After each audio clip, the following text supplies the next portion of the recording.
Pues miren amigos, aquí estamos otra vez en esta bellísima postal de Querétaro.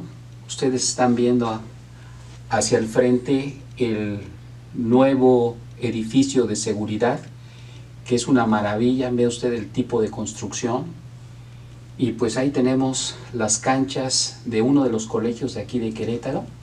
A continuación ustedes van a ver dos entrevistas.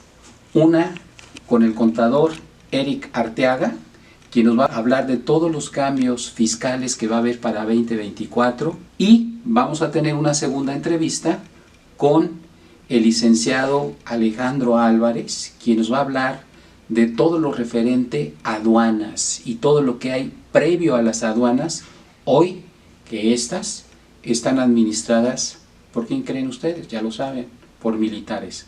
Así es que se va a poner muy interesante. No se vaya, quédese con nosotros hasta el final del programa, comparta, denle un like y empezamos.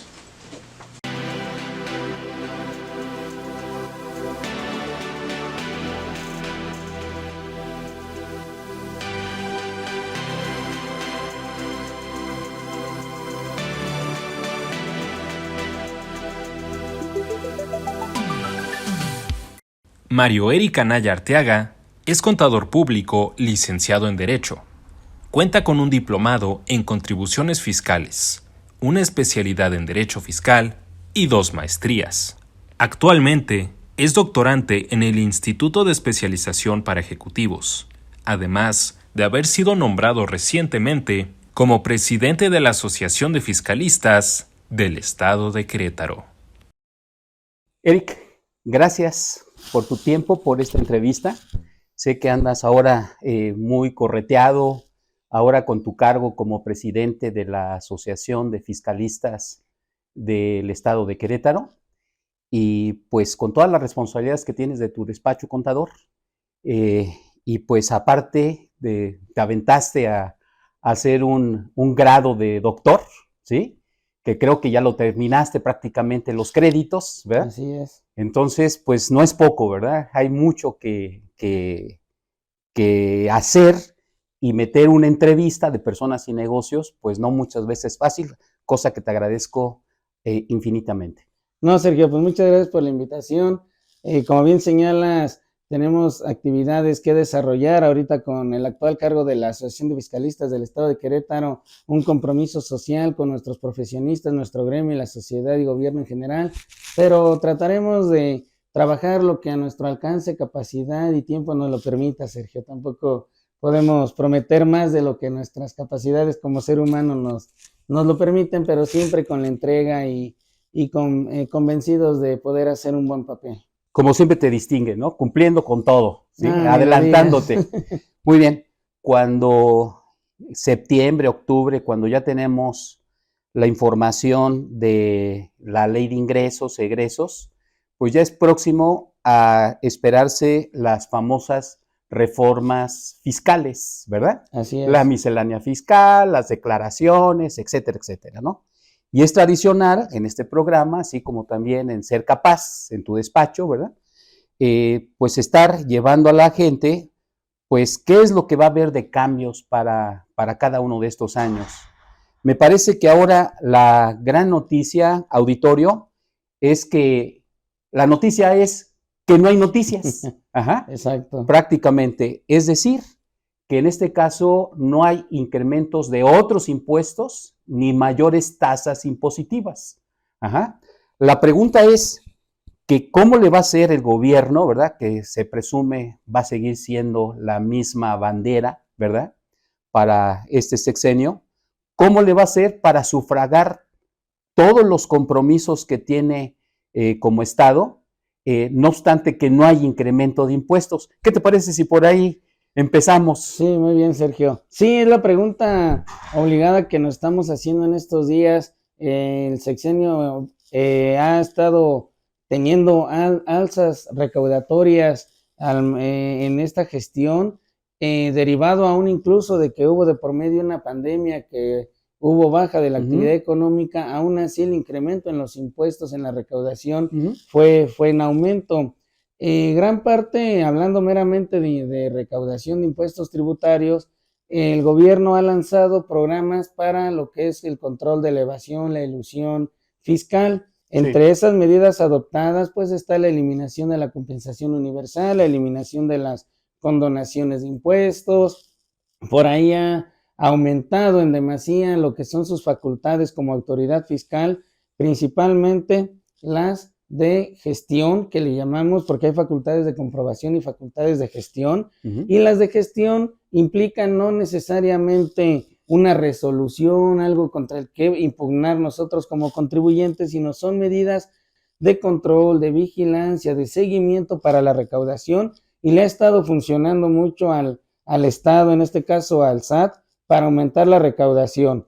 Por mencionar algunos de ellos, las famosas cartas invitación que por ahí están llegando, donde el SAT compara lo que son las facturas, los CFDIs en el término técnico, emitidos, por ejemplo, de ingresos contra los que se declaran. Los CFDIs de nómina, donde vienen las retenciones que les hemos hecho a nuestros trabajadores y no se enteran en su totalidad o no se enteran. O, por ejemplo, en los mismos CFDIs que a veces pedimos, los que recibimos, pues tienen un método de pago muy específico que nosotros le damos clic o lo solicitamos con ese método de pago, que es pago en una sola exhibición o complemento de pago, y eso al SAT nosotros le estamos indicando si son los que emitimos, que ya los cobramos, y si son los que recibimos, que ya los pagamos. Y hoy en día es un poquito fácil para la autoridad identificarnos hasta cuánto es el IVA que tendríamos que estar pagando. Correcto. Entonces, estas cartas de invitación le mandan decir al contribuyente, oye, hay inconsistencias entre la información que tenemos vía tus CFDIs y lo que nos estás declarando, y te invitamos para que asistas a una cita. Si el contribuyente va a la cita, le dicen toda esta información, discrepancias que se encuentran, y le dan 10 días para que se autocorrija, para que pague lo que tenga que pagar o aclare en su momento dado lo que tenga que aclarar. Y en lugar de estar haciendo revisiones, facultades de comprobación, auditorías como tal, la autoridad lanza millones de estas cartas, y de ellos muchos se acercan, muchos pagan, muchos se autocorrigen, y esa partecita de muchas otras acciones que ha estado llevando el gobierno le ha estado funcionando. Aparte de algunas otras medidas como lo que son esquemas reportables, donde el asesor fiscal tiene que mandar, digamos, las recetas de cocina de las estrategias, planeaciones que hace a nivel de los contribuyentes, todo lo que son la cancelación de sellos digitales para facturar cuando se caen en algunas causales para su restricción, la fiscalización a través de lo que son operaciones simuladas o aquellos que adquieren CFDIs que amparan operaciones inexistentes, los famosos EFOS y EDOS que emiten facturas por operaciones simuladas, o las empresas que deducen operaciones simuladas. Ha habido muchos medios de control, a veces con actos de ciertas figuras jurídicas como la fusión, la escisión, se transmiten pérdidas fiscales de una empresa a otra para que las que estaban bien de alguna manera aprovechen esas pérdidas fiscales, disminuyan sus bases impositivas y paguen menos impuestos. Todas estas figuras el SAT está yendo tras de ellas, cuidándolas, vigilándolas, y unas nuevas formas que van a darse a partir de ahora es también con una cláusula anti-elusión que viene en el 5A del Código Fiscal de la Federación, donde el SAT también va a poder presumir que algunos actos jurídicos carecen de razón de negocios porque solamente las implementamos para obtener un beneficio fiscal, siendo muy bajo o casi nulo el beneficio económico razonablemente esperado. Entonces el SAT va a decir, si esta operación, acto jurídico, contrato, transacción, solamente la hiciste para obtener el beneficio fiscal sin esperar algún lucro, algún negocio, algún beneficio económico, te puedo presumir que carece de razón de negocio, si no te lo voy a valer para efectos fiscales. Entonces, no necesita la autoridad muchas veces reformas en aumentos de tasas, nuevos impuestos, nueva recaudación, sino hacer efectiva y eficiente la que ya existe y le ha estado funcionando mucho a este gobierno, estas medidas por las cuales se ha incrementado la recaudación. Pues bien, y yo creo que aquí sacamos por conclusión que el SAT está siendo muy efectivo en la forma de recaudar. Pudiéramos decir que está ocupando las figuras que la misma ley Código Fiscal de la Federación le establece. Yo le llamaría, no por no decir que no lo está haciendo efectivo, obviamente sí está aumentando su eficiencia, su forma de trabajar, pero diría que está haciendo verdadero uso de las facultades que ya Correcto. la ley le confiere y pues las está aprovechando y sabiendo utilizar. Y además, yo creo que esto hay que agregarle este mundo digital que le ayuda también a la autoridad. Todo se machea, ¿verdad? Todo coincide, nada puede quedar como hace muchos años abierto, sino que todo es congruente a través de esta digitalización. Sí, efectivamente, el medio digital, parte de estas medidas para disminuir la evasión, aumentar la recaudación, es la incorporación de los esquemas tributarios al mundo digital. Y obviamente, hoy en día la autoridad tiene muchísima información que, hay que decirlo, nosotros mismos le damos a través de la emisión de nuestros CFDIs, de la solicitud y recepción de los mismos. Hay mucho cuidado, que antes era una práctica común el que le decíamos a todos nuestros conocidos: pido factura a nombre mío y ya después vemos si el contador la mete o no la contabilidad. Eso ya no es posible, eso ya desde que alguien más pide un CFDI de nosotros, el SAT da por entendido que es un gasto de nosotros, y podemos caer en temas pues ciertamente hasta delicados, como una discrepancia fiscal, donde ahora resulta que gastamos más de los ingresos que declaramos o obtenemos y no sabemos demostrar de dónde vienen ese ingreso adicional que aparentemente gasté, que nunca gané, pero en CFDIs, en información el SAT la tiene como si la hubiera gastado, ¿no? Oye, Eric, pues mira, ya se nos está acabando el tiempo y tengo todavía una tonelada de cosas que preguntarte. Ahora, la pregunta antes de irnos en esta primera emisión 2024 de cuestiones fiscales, se me ocurre preguntarte si estás de acuerdo en que hoy por hoy las personas tenemos que ser derechas, tenemos que tener la credibilidad que lo que estamos haciendo es correcto. Te lo digo de fondo por lo siguiente: ¿qué pasa si yo eludo o evado impuestos? ¿Qué va a suceder? No puedo facturar, ¿verdad? No puedo deducir nada, me quitan los folios fiscales, no puedo vender, y si no vendo, pues simplemente no hay negocio. Entonces, ser derecho hoy en día, con esta eficiencia de las autoridades hacendarias, creo que es un buen negocio que te permite continuar primeramente, ¿verdad? No salir de la jugada, pero aparte crecer. ¿Por qué? Porque tus proveedores, tus clientes, los mismos empleados van a necesitar que tú seas derecho, que estés pagando tus impuestos. ¿Qué te parece esta reflexión? Sí, muy interesante. Creo que es algo más de cultura, como bien lo comentas, de hacer las cosas bien.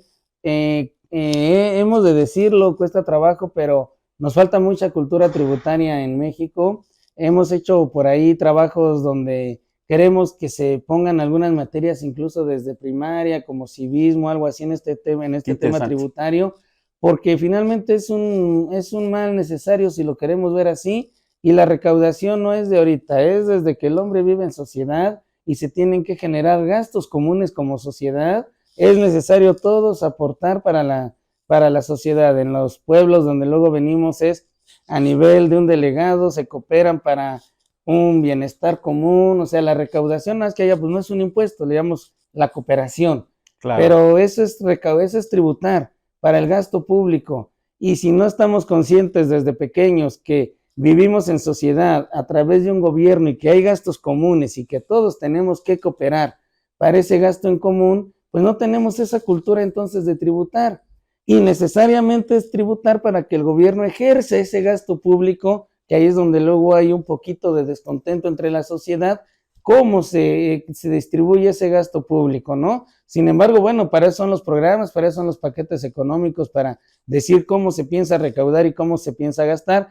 Pero la verdad es que invitamos a que todos, con toda la ética y responsabilidad y principalmente calidad civil de estar en sociedad, nos veamos en la necesidad y contribuir conforme a las disposiciones fiscales nos lo obligan, ¿no? Para ello tenemos nuestros diputados, nuestros senadores, que precisamente buscan que las leyes tributarias cumplan con los principios constitucionales, principalmente el de proporcionalidad y equidad, de tal manera que el que más genere ingreso, más gane, más pague, y nos den trato de igual a los contribuyentes. Entonces, de ser las leyes bajo estos principios, pues creo que todos tendríamos que pagar y sería ético y responsable y deber ciudadano el contribuir al gasto público y, como bien señalas, el hecho de ser formal, de contribuir, de pagar y de declarar lo que realmente se gana, pues ya te da una tranquilidad de que puedes adquirir bienes y demás, y hacer un patrimonio sin que se preste a que hay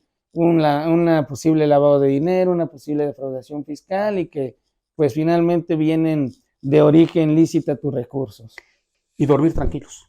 Y dormir tranquilos como consecuencia. Gracias, Eric. Hemos llegado hasta el final de esta primera entrevista. Danos una información, dinos cómo podemos localizarte, si fueras tan amable. Bueno, pues obviamente les podemos proporcionar, si tienen alguna duda, correo electrónico, dirección @injufisco.com, a nuestro teléfono 4422-264569, o acércate a la Asociación de Fiscalistas del Estado de Querétaro, en la cual pues puedes estar afiliado a nuestra agrupación, tener información fiscal de primera mano, cursos, talleres, pueden acercarse con nosotros, es Asociación de Fiscalistas del Estado de Querétaro, AC, para que se acerquen con nosotros y podamos estar compartiendo todos conocimiento en materia tributaria y fiscal. Regresamos. Gracias, Eric. Hasta pronto, gracias.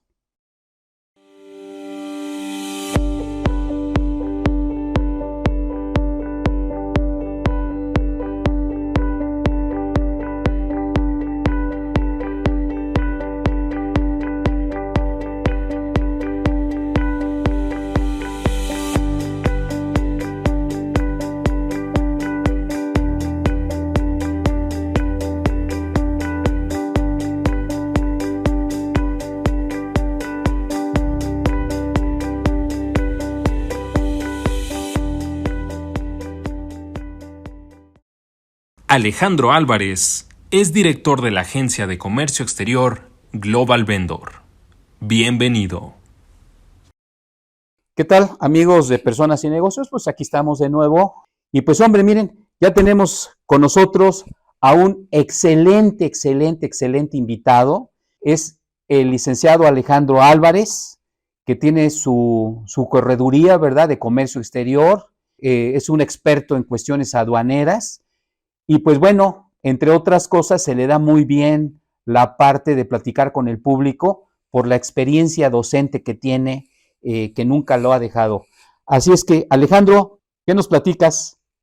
Gracias, antes que nada, muchas gracias, Sergio. Bueno, aquí hay algunos cambios. Dejamos la parte anterior, el año anterior, pero con nuevas expectativas y muchos cambios. Okay. Como todos saben, bueno, pues aquí cada año se hacen modificaciones a las leyes, a las normas.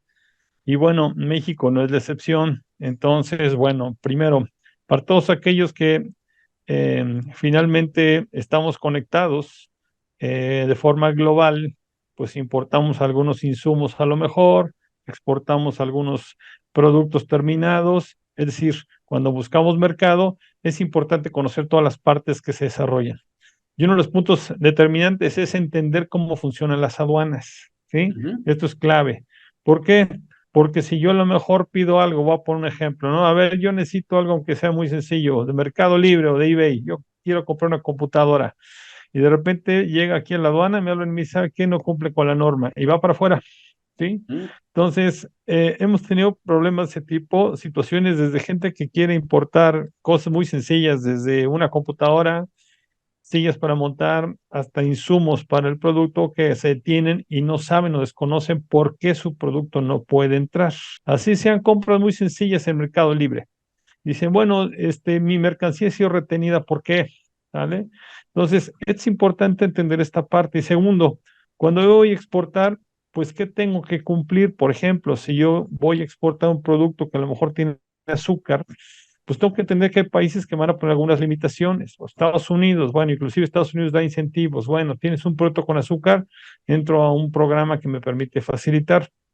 Si yo quiero, por ejemplo, hacer un producto que tiene ropa y quiero traer a lo mejor materias primas de China, pues puedo a lo mejor acceder a un programa de gobierno que me permita diferir impuestos.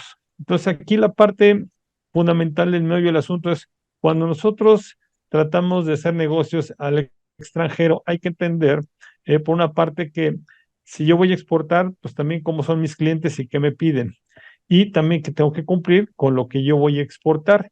Exportar es un negocio bastante rentable porque obviamente las ganancias son en dólares. Entonces, sube o baja el dólar, finalmente es dólar, y dólar es dólar. Entonces, bueno, eso se ingresa y además de que uno se diversifica, es decir, he tenido clientes que estaban, por ejemplo, muy metidos en el mercado nacional, empresas de calzado, que decían, yo nada más cubro aquí a nivel nacional.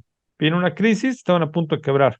Entonces, tomamos la opción para diversificarnos. ¿Por qué razón?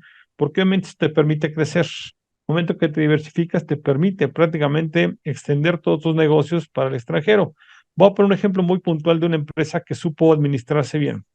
La empresa Mave, cuando entró el primer Tratado de Libre Comercio, sabía que iba a perder mucho mercado local. ¿Qué es lo que hizo Mave para crecer? Apuesto por mercados del exterior y se dedicó a exportar, por ejemplo, todo Sudamérica y Estados Unidos. Hoy en día Mave es una empresa global. Hasta antes de la guerra, inclusive llegaban a exportar a todo lo que es Ucrania y toda esta zona de Rusia, porque es una empresa que dijo, bueno, voy a quedarme aquí con mercado local, me expando. Sé que aquí voy a perder algo de terreno porque va a entrar el G, Samsung, etcétera, pero a nivel global puedo competir y tener algunos beneficios, y lo hizo. ¿Vale? Entonces, es uno de los grandes secretos de Mave, por ejemplo, de una empresa que se expandió. Entonces, la expansión de mercados es una forma en la cual prácticamente le permite al empresario, que sea unas pymes, tener el éxito en el extranjero y empezar a mandar. ¿Sí? Pongo otro ejemplo. Una empresa pequeñita de Jamaica empezó a desarrollar unos cafés, pocos cafés, pero los empezó a exportar. Hoy en día su producción se encuentra ya vendida durante los siguientes 10 años. Wow. Están vendidas en Inglaterra y obviamente cada café, se los pongo así, un café que normalmente nos cuesta en el supermercado que te cuesta 100 pesos, ellos lo venden en 100 euros, ¿sí? Y hasta 100 libras y les va bien. Bárbaro. Dicen, con esto tenemos, porque prácticamente lo que hacen es apuestan por un mercado extranjero. Entonces, hay empresas que cuando se concretan a irse a un mercado extranjero, puede que tengan mejores resultados. ¿Por qué? Porque a lo mejor es una posibilidad de incrementar ventas, de tener otros socios comerciales, de prácticamente, aunque venga una pandemia y demás, pues prácticamente están enlazados. Tengo algunos clientes que prácticamente subsistieron en la pandemia gracias a la expansión de mercados, ¿sí? Algunos de ellos dijeron, solo porque estoy prácticamente, por ejemplo, tenía un cliente en Perú que me dijo, yo por mis dos clientes de Corea me salvé. Dice, aquí en Perú no pude hacer nada, pero por mis dos clientes de Corea me permitieron crecer.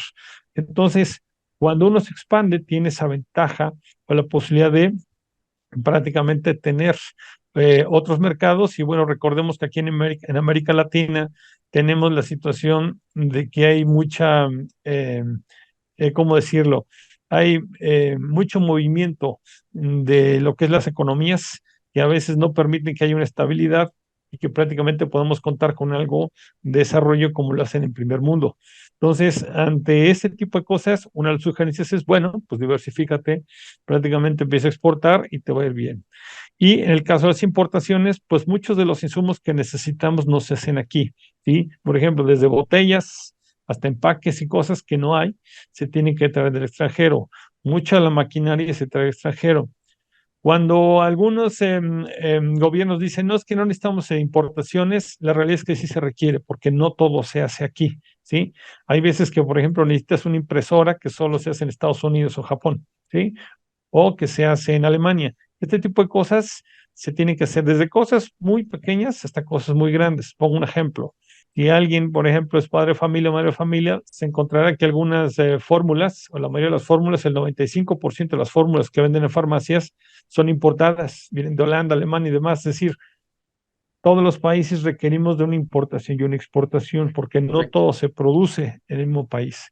Por lo tanto, es importante conocer cómo funciona. Ahora, segundo punto, si yo a lo mejor digo, bueno, voy a desarrollar un producto, me voy a dar cuenta que algunos de los insumos que hay a lo mejor son traídos de otro país como China, Vietnam, etcétera, a un costo menor que me permiten competir, ¿sí? Por ejemplo, si yo me traigo envases de Vietnam, me es más rentable que si, por ejemplo, yo contrato a una empresa que está en Estados Unidos, que a lo mejor no sale muy caro el envase, o aquí simplemente no lo hay.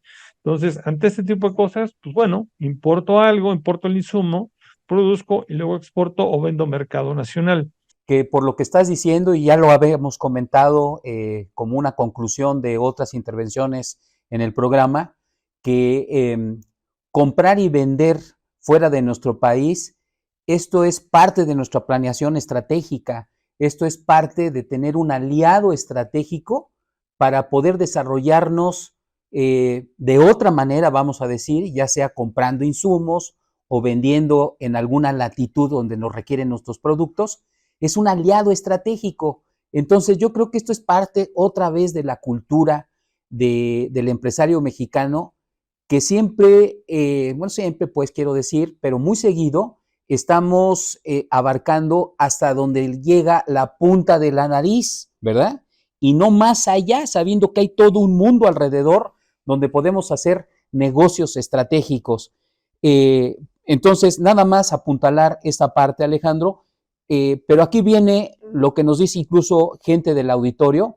Dice, desgraciadamente, como parte de todo el proceso de comprar y vender en el extranjero, importar y exportar, tiene que ver con una serie de pasos, ¿verdad? La planeación, investigar el mercado, los aranceles, la logística, y pasamos por la parte de las aduanas. Y aquí viene el tema estratégico de este programa.